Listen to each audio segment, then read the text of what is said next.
Assalamualaikum warahmatullahi wabarakatuh.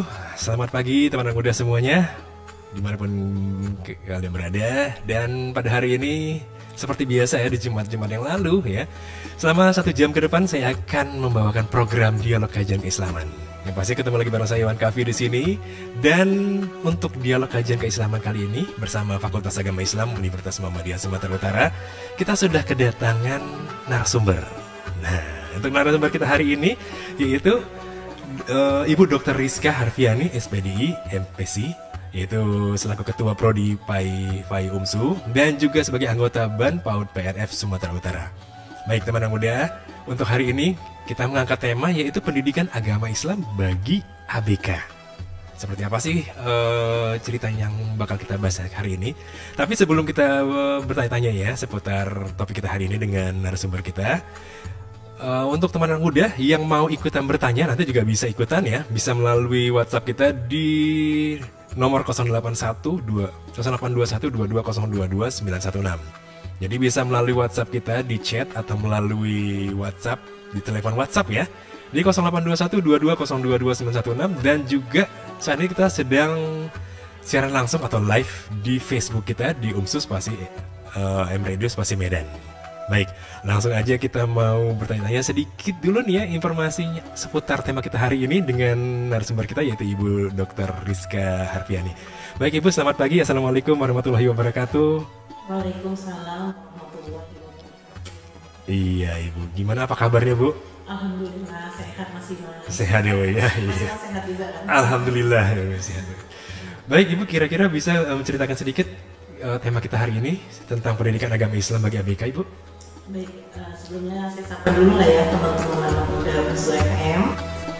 Ya, Assalamualaikum warahmatullahi wabarakatuh. Alhamdulillahirabbil alamin wa bihi nasta'in ala umuri dunya waddin. Wassalatu wassalamu ala asrofil anbiya'i wal mursalin wa ala alihi wa sahbihi ajma'in. Amma ba'du.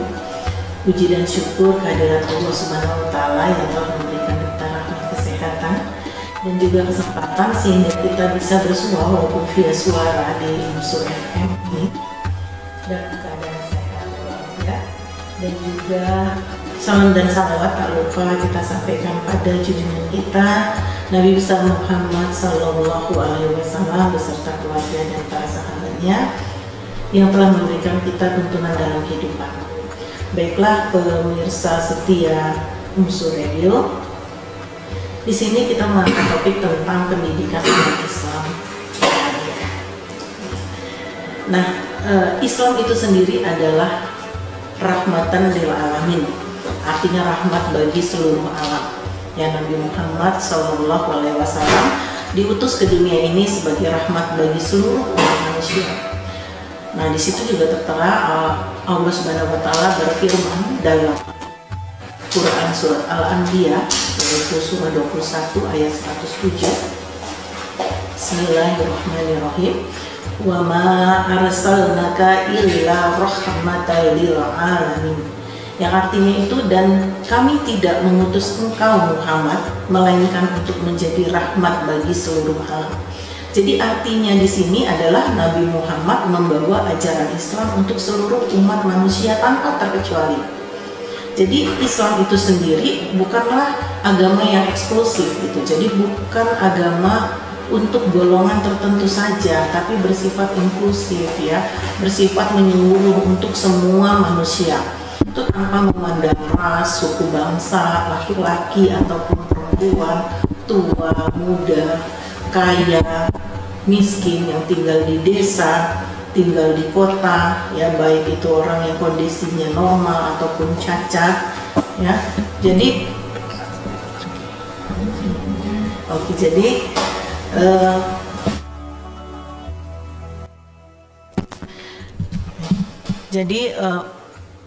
ajaran Islam itu berlaku untuk semua umat. Nah, gitu.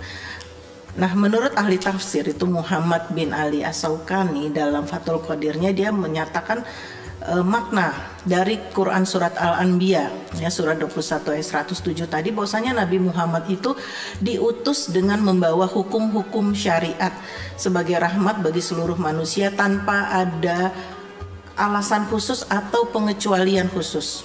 Nah, jadi itulah landasan kenapa pentingnya pendidikan agama Islam bagi seluruh umat manusia tanpa ada perbedaan, gitu ya. Nah, jadi kalau seorang muslim yang berkebutuhan khusus, sepanjang mereka masih bisa berpikir, ya, memiliki akal, maka mereka itu tergolong mukallaf itu, Mas Iwan. Jadi artinya mukallaf itu adalah orang yang dikenai kewajiban untuk menjalankan, ya, kewajiban-kewajibannya sebagai seorang muslim. Jadi artinya walaupun dia tuna netra misalnya, tidak melihat, walaupun dia tuna rungu, tuna daksa, dia tetap berkewajiban untuk melaksanakan sholat, mengaji, mempelajari Al-Quran, berpuasa, itu tetap harus dilakukan. Jadi kalaupun mereka tidak melakukannya, yang berdosa bukan hanya mereka, orang tuanya juga berdosa, masyarakat sekitarnya, bahkan lembaga-lembaga pendidikan tempat dia tinggal juga turut berdosa. Kenapa? Karena tidak memberikan kesempatan kepada mereka untuk memperoleh pendidikan agama Islam. Nah, itulah kenapa pentingnya pendidikan agama Islam diberikan. Jadi ada satu riwayat, ya, dari Aisyah yang menyatakan bahwasanya Allah itu menurunkan surat Abasa berkenaan dengan Ibnu Ummi Maktum. Jadi Ibnu Ummi Maktum ini bernama Abdullah, ya, Abdullah bin Ummi Maktum. Dia itu seorang yang buta. Seorang buta, dia waktu itu datang, ya, menjumpai Rasulullah untuk mendapatkan pengajaran dan bimbingan. Nah, saat itu Rasulullah sedang bertemu dengan para pemuka-pemuka Quraisy.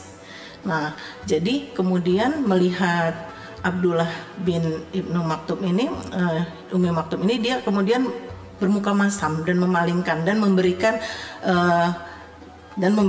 orang buta ini kepada yang lain, gitu.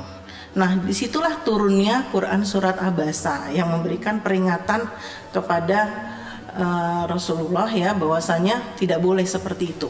Nah, jadi kalau Abasa kan seperti Abasa wa tawalla itu kan, dan Muhammad dia berwajah masam dan berpaling, ya kan. Kemudian karena ada seorang buta yang datang padanya, yaitu Abdullah bin Ummi Maktum. Dan tahukah engkau Muhammad, barangkali dia ingin menyucikan dirinya dari dosa atau dia ingin mendapatkan pengajaran yang bermanfaat baginya. Nah, adapun orang-orang yang merasa dirinya cukup, nah, pembesar-pembesar Quraisy tadi, ya, yang sedang mendatangi Rasulullah itu, nah, maka engkau memberikan perhatian padanya, padahal tidak ada celah atasmu kalau dia tidak menyucikan diri beriman. Dan adapun orang-orang yang datang kepadamu dengan bersegera untuk mendapatkan pengajaran, sedang dia takut pada Allah, engkau Muhammad malah mengabaikannya. Nah, sekali-sekali jangan begitu. Sungguh ajaran-ajaran Allah itu suatu peringatan. Jadi di surat Abasa itu menceritakan bahwasanya saat itu Rasulullah mengabaikan yang buta ini demi mengutamakan pemuka-pemuka Quraisy. Nah, itulah turun peringatan kepada Rasulullah untuk memperhatikan para disabilitas, gitu ya.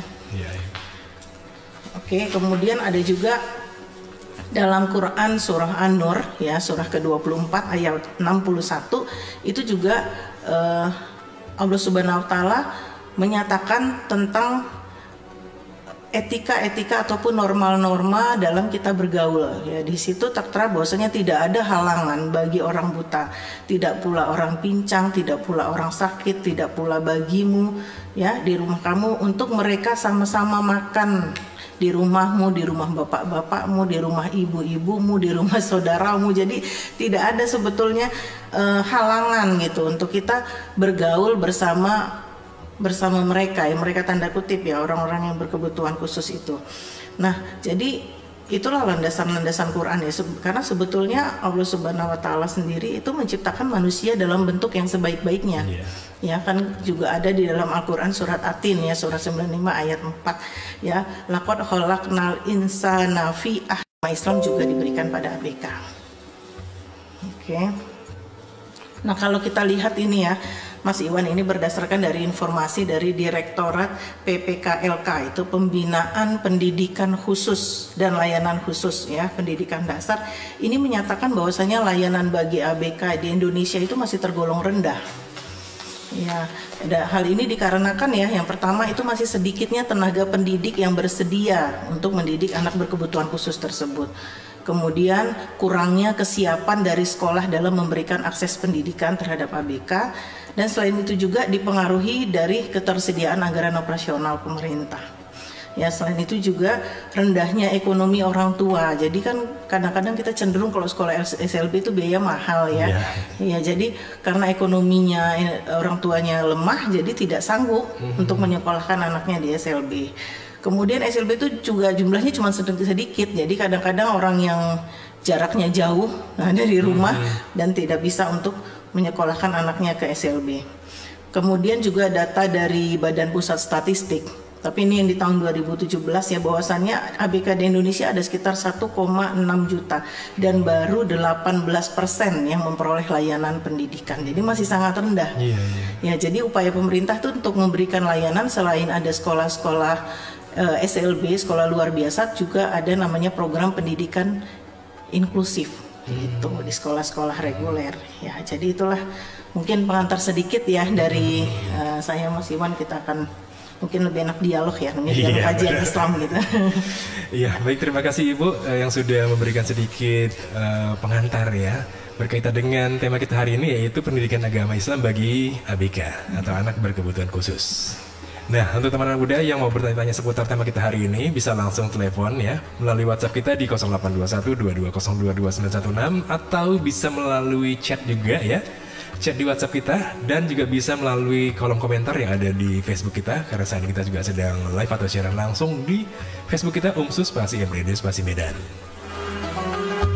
Baik, Ibu, ini sambil menunggu teman-teman muda yang mungkin ada yang mau tanya, mungkin saya dulu yang nanya Ibu ya. Iya, boleh Mas. Baik Ibu, tadi kan Ibu sedikit cerita tentang pendidikan inklusif tuh ya. Itu sebenarnya apa ya arti dari pendidikan inklusif itu sendiri? Oke, pendidikan inklusif itu artinya gini Mas Iwan. Jadi adalah sekolah yang menerima anak berkebutuhan khusus untuk bersama-sama dididik di dalam kelas reguler ya dengan anak-anak seusianya dan memperoleh pendidikan yang sama. Jadi gini, jika di sekolah reguler itu satu kelas misalnya 25 siswa, ya satu kelas 25 siswa itu bisa 1, 2 atau 3 orang itu anak berkebutuhan khusus. Jadi belajar bersama di kelas itu. Jadi di situ itu bukan hanya memberikan pendidikan pada ABK-nya saja, tapi memberikan pendidikan kepada anak yang normal, bahwasanya dia harus menerima temannya, menerima perbedaannya, temannya yang memang butuh bantuan juga. Kemudian juga pendidikan bagi orang tua siswa. Karena kan orang tua siswa nggak mau ya, anak saya normal kok digabung sama anak ini nanti mengganggu di kelas kadang-kadang gitu. Juga harus memberikan edukasi kepada orang tua siswa bahwasanya ya kita sebagai hamba Allah, sebagai umat manusia itu harus sama-sama saling mendukung, ya. Mendukung sama memberi kesempatan kepada anak ABK itu untuk apa istilahnya menerima pendidikan. Jadi ABK itu sebetulnya istilah untuk pendidikan ya. Jadi anak-anak yang membutuhkan pendidikan dengan cara yang khusus. Gitu. Jadi kalau sebetulnya dalam Undang-Undang Republik Indonesia itu nomor 8 tahun 2016 ya di bab 1 pasal 1 itu menyatakan anak berkebutuhan khusus yang dimaksud adalah ada tunanetra, tunarungu, tunagrahita, tunadaksa, ADD, ADHD ya, atau attention deficit disorder atau attention deficit hyperactive disorder ya, itu adanya cedera otak, gangguan spektrum autisme, kemudian anak-anak berbakat atau gifted itu juga termasuk juga anak ABK ya. Dan selain itu juga sebetulnya anak-anak mengalami penyimpangan yang membutuhkan layanan khusus dalam pendidikan itu juga sebetulnya disebut ABK gitu. Oh iya. Emang benar Bu ya, jadi saya juga punya pengalaman ya teman punya anak yang memiliki kasus seperti sama ini ya ABK. Jadi ada beberapa sekolah yang mungkin tidak menerima. Iya, betul itu Mas Iwan. Karena kan kita juga ngerasa kenapa sih tidak bisa diterimanya dengan adanya anak saya yang seperti ini gitu kan. Tapi akhirnya dia menyekolahkan anaknya di satu tempat. Dan itu juga awalnya penuh dengan drama. Iya. Jadi biasa gitu kayak orang anak-anak yang lain itu membuli, dan orang tua anak-anak kita juga sempat yang ngerasa kayak ibu bilang tadi, aduh kenapa sih anak saya ini di satu kelas sama anak yang ini gitu. Iya betul Mas Iwan. Nah ini juga saya mau sedikit ingin tahu nih Bu ya. Mungkin Ibu bisa ceritakan sedikit pengalaman ya, dalam melakukan penelitian di SLB atau di sekolah yang menjalankan program pendidikan inklusif itu Bu. Oh iya. Oke Mas Iwan, jadi sebetulnya saya mulai tertarik di pendidikan inklusif itu waktu saya melakukan penelitian untuk disertasi gitu ya. Disertasi saya S3, saya kuliah di UMM Muhammadiyah Malang. Jadi kebetulan waktu itu kita disuruh observasi ya, kira-kira apa gitu tema yang menarik untuk diangkat. Jadi waktu itu saya yang pertama kali saya melakukan penelitian tuh di era Anahel Jakarta Barat. Ya, jadi era Anahel Jakarta Barat itu memiliki program pendidikan inklusif baik untuk tingkat anak usia dini maupun tingkat sekolah dasar atau MI. Ya, nah di situ saya melihat benar-benar manajemen program inklusifnya itu diatur dengan sangat baik.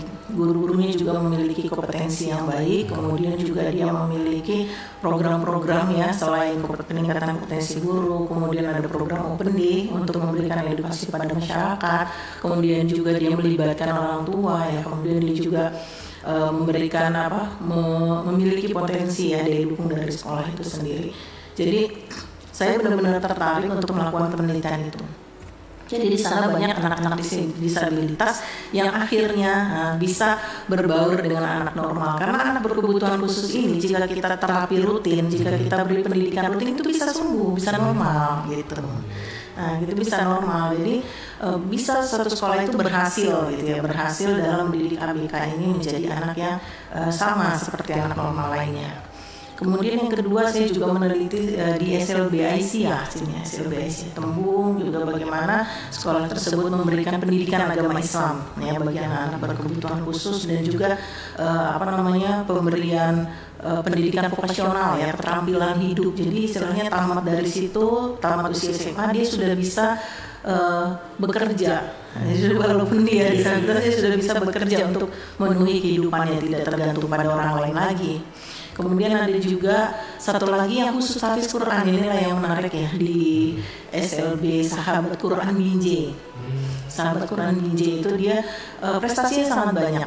Jadi ada siswanya itu sudah beberapa kali itu lolos di Hafiz Indonesia, Hafiz Indonesia, dan bahkan yang terakhir ini disabilitas. Ya, disabilitas itu sampai diundang di TV ini dari Binjai ini. Bahwasanya dia mampu untuk menghafal Al-Quran dengan baik. Jadi untuk Neta itu 30 juz itu hafal gitu.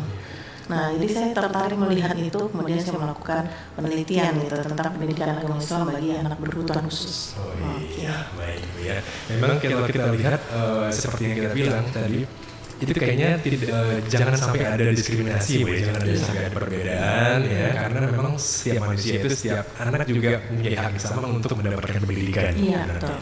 Baik teman-teman muda, kita bakal break sejenak. Tapi buat teman-teman muda yang mau bertanya seputar tema kita hari ini, yaitu tentang pendidikan agama Islam bagi ABK, ya, teman-teman muda bisa bertanya melalui chat di WhatsApp kita di 0821 2202 atau juga nanti bisa telepon. Nanti kita bakal lain teleponnya di telepon WhatsApp juga ya di 0821 2202 dan bisa juga melalui kolom komentar yang ada di Facebook kita, karena saat ini kita sedang secara langsung atau live di Facebook Umsus Spasi Radio Spasi Medan. Baik teman-teman muda, jangan kemana-mana, tetap bisa di sini di 91,6 Umsus FM. Ilmu itu penting, tapi ilmu agama sangat lebih penting. Ustaz, tapi saya sibuk nih, gak sempat datang ke pengajian. Jangan khawatir, cukup dengarkan acara dialog kajian keislaman di Umsus FM. Fakultas Agama Islam Universitas Muhammadiyah Sumatera Utara bersama Umsus FM menghadirkan acara interaktif dialog kajian keislaman setiap hari Jumat pukul 9 sampai dengan 10 waktu Indonesia bagian Barat. Acara ini menghadirkan kajian-kajian keislaman dengan narasumber yang ahli di bidangnya. Di acara ini, Anda bisa bertanya bersama narasumber melalui line telepon 061-661-7640 ataupun melalui line WA di 0821 22022 atau medsos UMSU-M Radio FM Medan. Alhamdulillah, sesibuk apapun akhirnya bisa juga mendengarkan kajian keislaman. Dialog kajian keislaman hanya di Jumat Barokah bersama Fai Umsu dan Umsu FM. Hey kamu yang muda, ngetrend dan gaul, tungguin terus di 1,6 Umsu FM. Baik teman-teman muda, sekarang kita masih di program Dialog Kajian Keislaman ya. Dan untuk hari ini kita sudah kedatangan narasumber kita yaitu Ibu Dr. Rizka Hardiani, SBDI MPSI ya. Dan tadi kita sudah membahas sedikit tentang tema kita hari ini, yaitu tentang pendidikan agama Islam bagi ABK. Jadi buat orang muda yang mau bertanya seputar topik kita hari ini ya, kira-kira ada yang mau tanya, boleh langsung aja yuk telepon kemarin di WhatsApp kita, di telepon WhatsApp kita di 0821 22022916 atau melalui chat juga boleh, dan juga bisa melalui kolom komentar yang ada di Facebook kita. Karena sekarang ini kita sedang live atau siaran langsung di Facebook kita di UMSU _Radio Medan. Baik Ibu, sebelum ada yang bertanya-tanya nih, kita balik lagi nih, mungkin saya nanya lagi nih. Iya Bu, kan ada ini kita cerita tentang apa ya, sekolah yang khusus lah kita bilang gitu ya. Jadi tentang sekolah khusus gitu ya. Kira-kira apa aja nih kayak ada layanan khusus yang bisa disiapkan sekolah dalam pemberian pendidikan bagi ABK nih Bu? Oke, untuk sekolah yang menjalankan program menjalankan program pendidikan inklusif itu memang bisa memberikan beberapa layanan khusus gitu. Yang pertama itu misalnya seperti pemeriksaan atau kontrol rutin dari tenaga psikolog.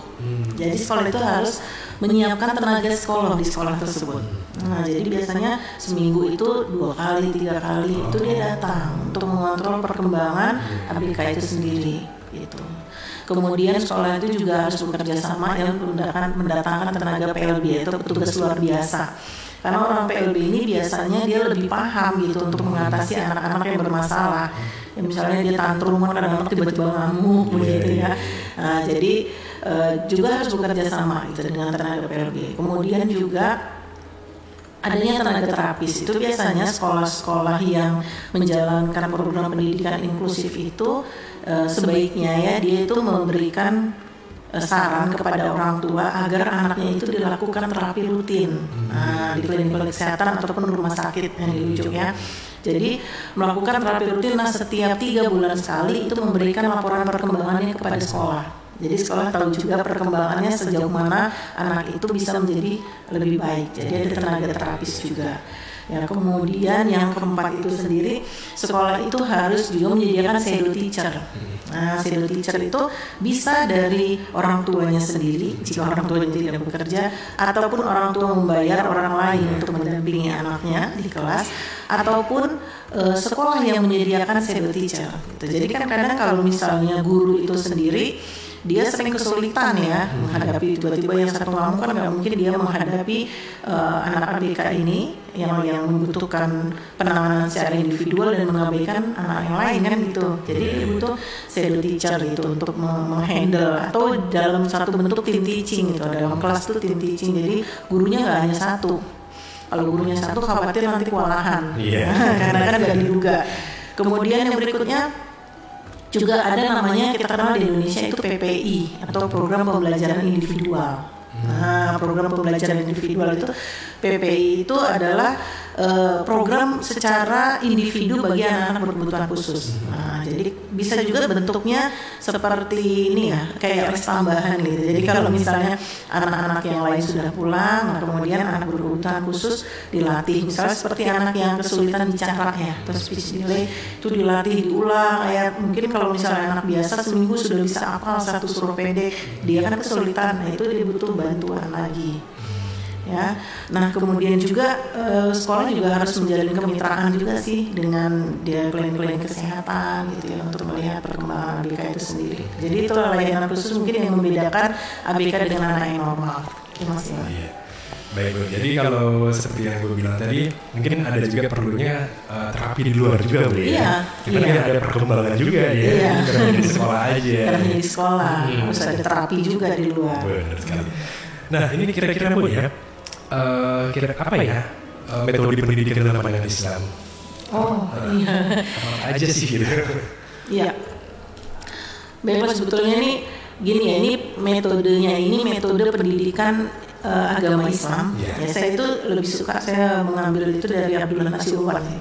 Karena Abdullah Nasirullah kan dia itu lebih universal ya, pendidikan itu baik untuk anak normal maupun anak yang ada penyimpangan gitu, Jadi pendidikan yang pertama kalau sebetulnya ya, kalau waktu itu saya juga ditanya sebetulnya apa sih metode paling tepat, kan banyak nih metode, banyak cara, apa sih sebetulnya yang paling tepat gitu ya.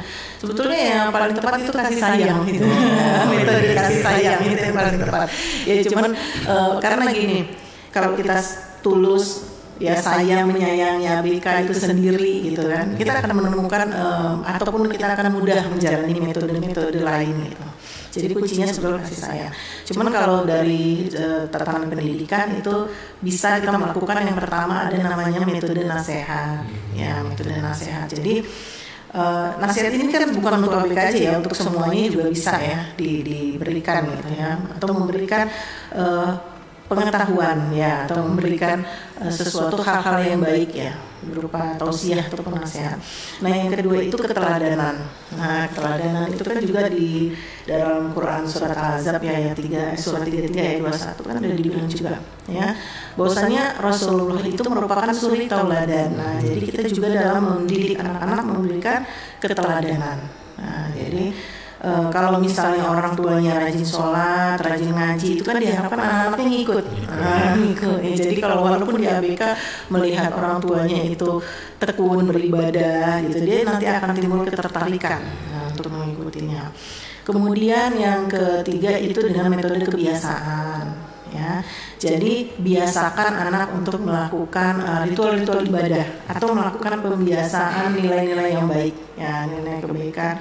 Nah itu juga merupakan satu cara ya, satu cara mendidik ataupun cara membina anak. Dan yang keempat itu adalah pendidikan dengan perhatian. Nah ini tadi yang kasih sayang. Jadi memang perhatian itu penting karena kita orang tua ini terlalu sibuk kerja, ya tidak memberikan perhatian kepada anak. Tidak sempat sebetulnya sayang, tapi tidak bisa sempat untuk menunjukkannya gitu ya. Jadi perhatian ini kita dengan memperhatikan perkembangan anak. Kemudian juga melakukan pembinaan, baik pembinaan akidah maupun moral. Ya, kemudian melakukan persiapan baik spiritual ataupun sosial. Ya, selain kita perhatikan jasmaninya juga ya, kita harus memperhatikan hal tersebut. Jadi pendidikan itu memang merupakan hal yang penting, dan pemberian perhatian orang tua itu juga sebetulnya merupakan dukungan yang kuat sekali bagi ABK, karena memang banyak orang tua itu kurang memperhatikan, dipikirnya oh ini aib keluarga, malu jadinya tidak diperhatikan gitu, diabaikan gitu. Nah yang terakhir itu kelima yaitu adalah pendidikan dengan memberikan hukuman, tapi ya kita harus tanda kutip ya, ini bukan hukuman yang keras ya seperti itu ya. Jadi dalam Islam itu tetap hukumannya itu hukuman yang istilahnya hukuman yang mendidik. Nah, gitu. Jadi tetap memberikan hukuman yang mendidik, bukan berarti istilahnya hukuman yang keras gitu ya. Jadi tetap Rasulullah itu tetap mengajarkan lemah lembut, kasih sayang gitu, dan dasar-dasar muamalah pada anak. Oke, berarti Bu tadi ada Ibu bilang mengenai hukuman ya, metode hukuman, ya kan? Kira-kira kalau apa ya Bu ya? Gimana sih Rasulullah mencontohkan metode hukuman tersebut itu Bu? Ya, jadi Rasulullah itu tadi ya sudah seperti saya bilang, dia hukumannya bukan berarti hukuman yang keras ya, dengan lembut dan kasih sayang. Jadi dia ada tahapannya. Itu ada tahapan dari Rasulullah itu mencontohkan tahapannya. Yang pertama kita harus menunjukkan dulu kesalahannya itu apa. Kita kasih tahu itu yang pertama ya, kesalahannya dia itu apa anak itu. Ya, kemudian setelah melakukannya kita mengarahkannya. Nah, udah mengetahui kesalahannya apa, kita mengarahkannya kesalahannya dengan ramah tamah. Kemudian yang ketiga itu kita bisa menunjukkan kesalahannya dengan isyarat. Nah, dengan isyarat. Dan yang ketiga, jika enggak mempan juga anak itu bisa dengan kecaman. Nah, iya, kemudian jika nggak mempan juga memangnya anaknya bandel, kita udah putus asa gitu ya, terus kita tinggalkan saja ya. Nah, kemudian kita mencari cara bagaimana supaya dia jerah. Nah, supaya dia jerah itu gimana sih, jangan tidak melakukan kesalahan itu lagi. Dan yang terakhir baru dengan pukulan. Jadi memukul itu benar-benar yang terakhir. Pilihan terakhir itu memukul ya. Jadi kalau misalnya memukul itu juga ada aturannya. Nah, juga ada aturannya, jadi nggak sembarangan memukul ya. Jadi istilahnya memukul itu jangan langsung yang keras, jangan langsung yang keras. Jadi Rasulullah itu sendiri tidak pernah memukul sebetulnya, tidak pernah memukul ya. Jadi ada aturannya. Yang pertama, jangan memukul saat marah, nggak boleh saat marah memukul, karena kita khawatir jadi bahaya. bahaya pada anak itu sendiri. Ya, kemudian hindari bagian-bagian tubuh yang peka. Nah, seperti kepala, muka, dada, perut itu hindari. Karena itu kan bahaya ya. Iya. Kemudian yang ketiga itu pukulan yang pertama itu jangan terlalu keras. Ya, jangan terlalu menyakiti, bisa dengan tangan atau di kaki saja. Nah, yang ketiga itu ya kita jangan memukul pada anak yang di bawah umur. Nggak boleh pada anak yang di bawah umur. Ya, jadi pukullah anak setelah di atas usia 10 tahun. Makanya kan ada aturan jika anak tidak sholat sampai 10 tahun baru dipukul. Kadang-kadang kita ngelihat kan di masyarakat masih kecil, anak udah dicubitin, udah dipukulin. Padahal usia di bawah 10 tahun tuh nggak boleh ya, nggak boleh mukul, nggak boleh nih. Ya, jadi itulah hukuman yang baik yang menurut contoh Rasulullah. Jadi jangan sampai juga nanti dibilang orang ini jadi KDRT ya Bu ya. Iya, jadi hukuman yang mendidik sebetulnya. Benar. Baik teman-teman muda, kita masih tunggu juga telepon atau chat dari teman-teman muda yang mau bertanya-tanya seputar tema kita hari ini, yaitu pendidikan agama Islam bagi ABK. Bisa langsung melalui WhatsApp kita ya di 0821 2202 916 ya. Sekali lagi bisa melalui chat WhatsApp kita di 0821 2202 916 atau melalui telepon WhatsApp ya di nomor yang sama di 0821 2202 916. Dan teman-teman juga bisa bertanya melalui Facebook kita ya. Karena saya juga kita sedang live ya secara langsung di Facebook kita di UMSU Spasi Radio Spasi Medan.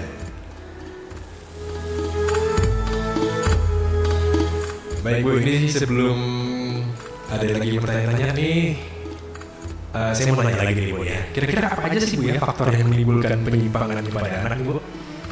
Oh, yang menimbulkan penyimpangan pada anak. Jadi tadi seperti saya bilang ya, ABK bukan hanya orang yang istilahnya seperti yang memiliki ketunaan tadi yang sudah saya bilang memiliki ketunaan gitu. Tapi kebutuhan khusus juga bisa terjadi pada anak yang mengalami penyimpangan.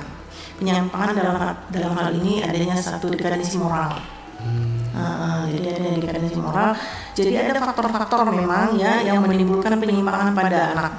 Dan penanggulangan itu berdasarkan Islam itu ya. Ada beberapa tahap ya. Jadi bukan istilahnya kita mengetahui dulu gitu ya. Mengetahui dulu apa sih yang menyebabkannya gitu ya. Yang pertama itu adalah faktor kemiskinan. Gitu. Jadi faktor kemiskinan itu menyebabkan anak itu kan dia tidak terpenuhinya sandang pangan di dalam rumah, kemudian dia berusaha mencarinya di luar. Nah, kemudian dia merasakan kesusahan tinggalnya di luar rumah, ya, kesusahan tinggal di rumah. Kemudian dia berusaha mencari bagaimana sih untuk memenuhi kebutuhannya, mencari rezeki gitu. Jadi kadang-kadang di saat seperti itu dia ada timbul penyimpangan, kan banyak juga ya kita lihat mungkin contoh-contoh anak-anak seperti itu ya di Indonesia ya. Karena miskin, terakhir dia mengambil jalan pintas, tidak mementingkan hal haram, caranya benar atau salah, yang penting saya bisa makan, saya bisa kenyang gitu ya. Jadi itu biasanya anak-anak kita seperti itu kan memang agak sulit untuk dididik gitu. Itulah penyimpangan kemiskinan. Yang kemudian yang kedua adanya disharmonisasi antara ibu dan bapaknya. Nah, jadi harmonisasi di rumah antara kedua orang tua itu penting. Jadi kalau misalnya orang tuanya sering berantem, ribut ya, bahkan sampai ke perceraian tuh anak-anak itu bisa stres. Dampaknya juga ke anak. Jadi mental anak pun terganggu. Jadi bisa terjadi penyimpangan karena hal tersebut ya. Kemudian adanya nih ya mandeknya dinamika anak dan remaja. Kita lihat zaman sekarang itu fasilitas untuk anak dan remaja untuk menyalurkan aktivitasnya itu udah berkurang. Kalau dulu kan zaman saya itu kan istilahnya ada lapangan kita main kasti gitu kan, asik gitu main. Sekarang kan memang sulit ya, paling anak-anak asik main gadget sendiri gitu. Jadi dia sulit untuk sebetulnya dia membutuhkan ruang gerak gitu. Sebetulnya membutuhkan ruang gerak, tapi ruang gerak itu jadi terbatas dengan kondisi sekarang kan lebih banyak pembangunan rumah, cari lapangan aja susah gitu ya kan gitu. Ya, jadi kemudian itu yang kelima adanya pergaulan negatif ya, kadang salah bergaul gitu, salah bergaul. Jadi dia karena dia mungkin tidak mendapat perhatian di rumah, dia keluar, kemudian di luar dia malah mendapat teman-teman yang memberikan dia pengaruh negatif. Nah, sehingga dia istilahnya tidak berada di jalan yang benar lah gitu dalam jalan kehidupannya. Kemudian yang keenam itu adanya perlakuan buruk orang tua terhadap anak. Nah, sering kita dapati juga tindak-tindakan kekerasan dari orang tua terhadap anak, dan bahkan di lingkungan saya sendiri pun banyak ada juga gitu istilahnya yang memang orang tua terlalu keras dalam mendidik anak. Dan memang kelihatan anak yang terlalu keras dididik oleh orang tua itu memang agak bandel istilahnya di sekolah ya, agak bandel karena dia kan berlaku apa yang diperlakukan padanya gitu. Jadi kalau dia di rumah sering dipukul, maka di sekolah dia akan suka memukul temennya gitu ya. Nah, jadi memang kita orang tua memang harus berlaku baiklah terhadap anak. Kemudian sekarang kan udah zamannya gadget ya, anak-anak tuh bisa leluasa bermain handphone, melihat istilahnya melihat film-film yang ada tindak kriminalitas, ada pornografi gitu kan ya. Nah itu juga sangat berpengaruh terhadap cedera otak anak. Ya, jadi otak anak itu bisa rusak gitu dengan melihat hal seperti itu yang seharusnya memang nggak pantas dan belum waktunya sebetulnya dia bisa melihat. Nah itu juga mempengaruhi penyimpangan terhadap anak. Kemudian yang ke-8 adalah banyaknya pengangguran di masyarakat. Nah, itulah ya. Jadi kalau misalnya kita seorang ayah ya punya istri, punya anak, dia menganggur, kesulitan, nah itu sebetulnya jadi satu penyebab gitu. Jadi satu penyebab karena kan dia pemenuhan kebutuhan keluarganya jadi tidak terpenuhi dengan baik ya. Kemudian yang ke-9 itu adalah lengahnya kedua orang tua terhadap pendidikan anak. Jadi hasilnya orang tua tidak memperhatikan secara penuh gitu pendidikan anaknya seperti apa. Tapi ya sebetulnya kita ya seperti corona ini dibilang juga ada juga dampak positifnya ya. Jadi ada kedekatan kan, ada 2 tahun daring di rumah. Walaupun sisi positifnya itu, negatifnya orang tuanya yang stres ya. Orang tuanya yang stres ngajarin di rumah, malah timbul lagi tindak kekerasan jadinya kan gitu ya. Cuman ya sebetulnya kalau kita bisa nilai positifnya yaitu adanya perhatian jadi terhadap pendidikan bagi anaknya. Dan ke-10 adanya musibah keyatiman. Jadi bagi anak-anak yatim kadang-kadang memang agak sedikit sulit gitu. Jadi kan kalau kita mendidik atau kita mengasuh anak yatim itu juga bisa kita rasakan agak beda anak yang tidak punya ayah dengan yang memiliki seorang ayah. Jadi orang tuanya lengkap dengan nggak lengkap jelas beda gitu dari segi mentalnya gitu. Jadi itulah kalau menurut kajian Islam penyebab-penyebab dari munculnya penyimpangan bagi anak. Iya. Pastinya kembali lagi ke kita ya di keluarga ya Bu ya, untuk kedekatan orang tua dengan anak ya Bu ya. Iya. Jadi ada waktu untuk menyisihkan antara orang tua dan anak, dan yang pasti jangan sampai dibiarkan gitu aja. Ibaratnya kayak ada mungkin ada waktu tertentu buat kumpul bareng keluarga atau quality time gitu Bu ya. Iya. Jadi dan jangan beri kesempatan anak untuk banyak bercerita kepada orang tua pastinya Bu ya. Iya, jadi kalau orang tua itu memang harus memperhatikan adanya pola asuh ya. Iya.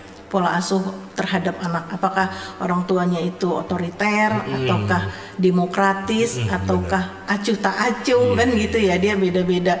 Jadi pola asuh juga harus diperhatikan oleh orang tua itu sendiri ya. Jadi memang daya dukung dari sumber daya manusia dalam pendidikan bagi anak usia dini itu bukan hanya menjadi tumpuan sekolah ataupun guru ya, guru-guru, tapi yang terpenting adalah dukungan dari orang tua, kemudian dukungan dari masyarakat dan dukungan dari pemerintah ya gitu. Jadi kalau misalnya dukungan dari guru dari sekolah itu dengan adanya manajemen program pendidikan inklusif ini, sedikit Mas Iwan ya, mungkin bagi pemirsa yang ingin mengetahui bagaimana sih program pendidikan inklusif itu di sekolah, manajemennya mulai dari penerimaan siswa, penanganan anak-anak berkebutuhan khusus, proses pembelajarannya hingga penilaiannya, itu mungkin bisa membaca buku saya itu. Jadi buku saya ada tentang khusus manajemen pendidikan inklusif.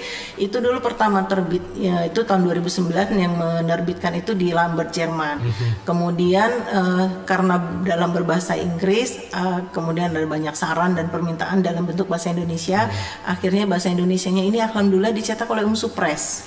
Gitu, Press. Jadi bisa dibeli di Playbook ya. Di Playbook pun bisa melalui Press, melalui Shopee gitu ya, melalui Tokopedia itu ada ya di tentang manajemen pendidikan inklusif, memang buku saya itu alhamdulillah ada. Kemudian juga artikel-artikel penelitian saya tentang pendidikan inklusif mungkin bisa dilihat juga di Google Scholar Rizka Arfiani gitu. Baik. Wah, itu lengkap banget tuh ya buat teman-teman muda yang mungkin mau tahu lebih banyak lagi ya. Baik, teman-teman muda, sepertinya Bu ini sudah mau habis waktunya. Oh iya, nggak terasa ya, masih belum 1 jam ya. Kasih kan ngobrolnya masih Benar ada. Bu. Baik, sebelum kita selesai udahan nih di program Dialog Kajian Keislaman, mungkin saya mau dengarkan dulu sedikit closing statement dari Ibu ya. Kira-kira apa nih Bu ya? Jadi kalau misalnya closing statement ya tentang anak berkebutuhan khusus, kalau dari saya pribadi itu jangan mendiskriminasikan anak berkebutuhan khusus ya, karena mereka juga makhluk ciptaan Allah, sama seperti kita juga berhak memperoleh hak-hak pendidikan yang layak dan baik gitu. Jadi terimalah mereka untuk bergaul bersama kita dalam lingkungan masyarakat. Oke. Ya gitu Mas. Baik, terima kasih Ibu dan terima kasih juga teman-teman muda yang sudah ikutan join ya di Facebook kita di Umsu Spasi Radio Spasi Medan. Baik teman-teman muda, demikian tadi dialog kajian keislaman kita hari ini ya bersama Fakultas Agama Islam Universitas Muhammadiyah Sumatera Utara, dan saya mengucapkan terima kasih buat Ibu Dr. Rizka Arfiani SPDI MPC yang pada hari ini telah hadir dan membawakan tema pendidikan agama Islam bagi ABK. Baik, terima kasih sekali lagi Bu ya. Assalamualaikum warahmatullahi wabarakatuh. Waalaikumsalam warahmatullahi wabarakatuh. Baik teman-teman muda, jangan lupa setelah ini masih banyak lagi program-program yang bisa kalian ikutin sampai ke pukul 12 malam nanti. Dan jangan lupa insya Allah Jumat depan saya bakal balik lagi di program yang sama di Dialog Kajian Keislaman kita. Baik, saya Iwan Kafi pamit, sampai jumpa lagi. Wassalamualaikum warahmatullahi wabarakatuh.